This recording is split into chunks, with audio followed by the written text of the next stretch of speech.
கலிபோர்னியாவோட பச்சை பசேல்னு இருக்கிற விவசாய நிலங்க எல்லாம் ஒரு காலத்துல காணாம போன ஏரி அறுது வந்துச்சுன்னு சொன்னா நம்புவீங்களா? ரொம்ப காலத்துக்கு முன்னாடி கலிபோர்னியாவோட சென்ற வேலி ஒரு பெரிய பளபளப்பான கோர்கோரான் ஏரியோட வீடா இருந்துச்சு. மழை தண்ணியாலையும் உருகின பனி தண்ணியாலையும் உருவான ஏரி அது. அது எவ்வளவு பெருசுன்னா பெரிய பெரிய நரங்களையே மூடுங்கிடும்.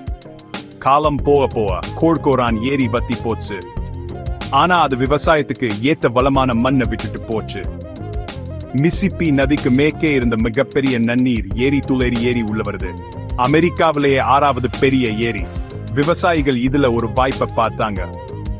மழை கம்மியா இருந்ததா அவங்க அணைகளை கட்டி ஆறோட போக்க மாத்தி அவங்க பயிர்களுக்கு தண்ணி பாய்ச்சினாங்க. சீக்கிரமே தொலேரி ஏரி சுருங்கி அப்புறம் காணாமலே போயிடுச்சு. இன்னைக்கு இந்த பழங்கால ஏரிகளால சென்ட்ரல வேலி லட்சக்கணக்கான மக்களுக்கு உணவு உற்பத்தி செய்யுது. ஆனா ஏரிகளை விவசாய நிலமா மாத்தினது கலிபோர்னியாவோட நிலத்தையும் செல்வத்தையும் சுற்றுச்சூழலையும் நிரந்தரமா மாத்திடுச்சு. இது ஒரு விவசாய அற்புதம், அதே சமயம் எதிர்காலத்துக்கான ஒரு எச்சரிக்கை. இன்னும் நிறைய ஆச்சரியமான பூமி கதைகள் வேணுமா? லைக் பண்ணுங்க, ஃபாலோ பண்ணுங்க, அப்புறம் சப்ஸ்கிரைப் பண்ணுங்க.